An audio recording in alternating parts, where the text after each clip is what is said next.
Hi, Jonathan. I'm Hello. Gretchen Fullido from the Philippines. It's so lovely to meet you. Likewise. And Thanks, Gretchen. thank you for coming to the Philippines. This has been a long time coming. We've been waiting for you to come to the Philippines. I'm excited to be here.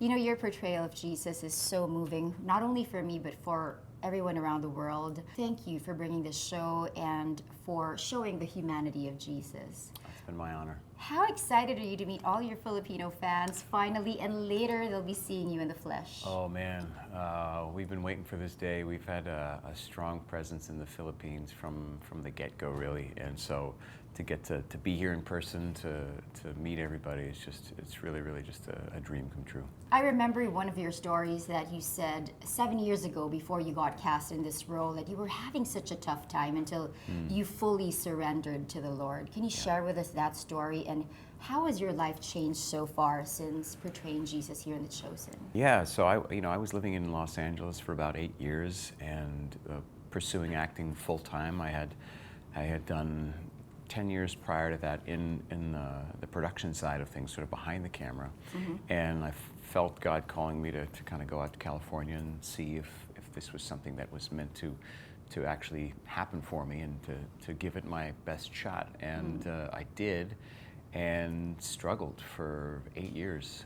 I had a few little jobs here and there, but nothing substantive to the point where I got to this I arrived at this moment in my life where I was completely broke. I was out of food, and the only thing that I knew that I hadn't tried at that point was really to just surrender my career and my life really to God in a way that I hadn't done before. Even as a Christian, as a Catholic Christian, I'd always had faith, but I never quite offered up my career in the way that I realized that I had to in that moment. And when I did, that very day I experienced a financial miracle that just didn't really make sense on paper, but I knew it was a sign from the Lord that was what He was waiting for, was for me to just, submit and just hand everything over to Him. And 3 months later, I booked The Chosen, and nothing's been the same ever since. And now you're going on season 5 next year. Can you tell us about season 5? And later you have a Christmas special that you're also showing. Yeah, we're going to be releasing, I think, sometime around April? Easter. Yeah. Easter for season 5. And we had just wrapped this summer.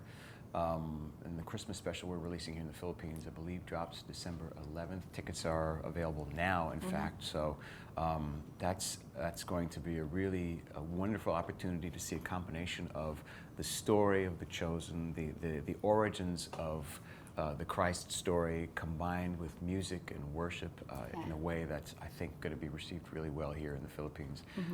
There's a wonderful Filipino worship band that's in the special as well.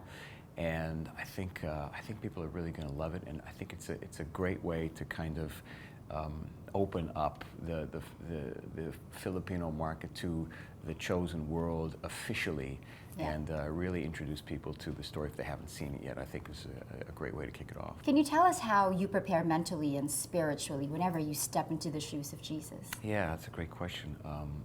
Everything for me starts with prayer.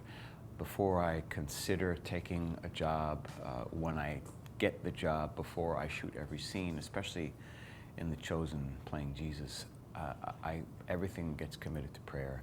I offer everything up to the Lord, and if my literal prayer in the moment is that when playing Jesus, that the Lord allows that people not see my face, Jonathan's face, but see His face. Not to hear Jonathan's voice, but to hear the Lord's voice speaking through me in the context of this show. So that's kind of where it starts, but everything is done with deep prayer ahead of time, and just commitment to not getting in the way of the message of the story. I heard someone even confess to you and ask you to heal the sick.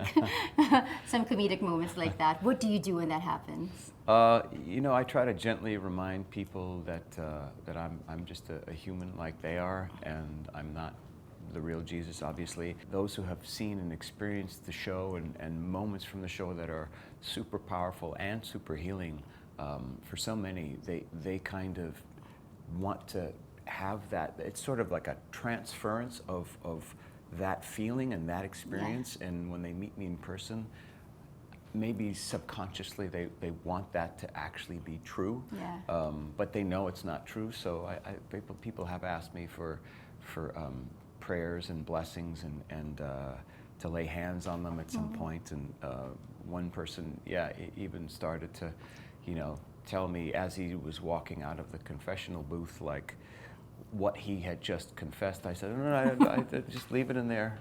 Okay. I'm not a priest. I play the ultimate high priest, but I'm not an actual priest. Yeah. So just leave it there. And I'm sure he gave you the right things to do for penance. So, but it's profoundly humbling that people feel that level of openness with me, that they want to, just commune with me on such a deep spiritual level. And lastly, your message to all the Filipino fans watching the chosen and continues to support you. Mabuhay. We love you, Philippines. We love the Filipino fans. You've been such great supporters of ours. We're so excited to be launching here finally, officially, and we really hope that you enjoy everything that is to come. Thank you, Jonathan. It's a pleasure meeting you, and all the best. I hope this is not the first and last time you come to the Philippines. I'm sure it won't be, Gretchen. Thank you. Thank you.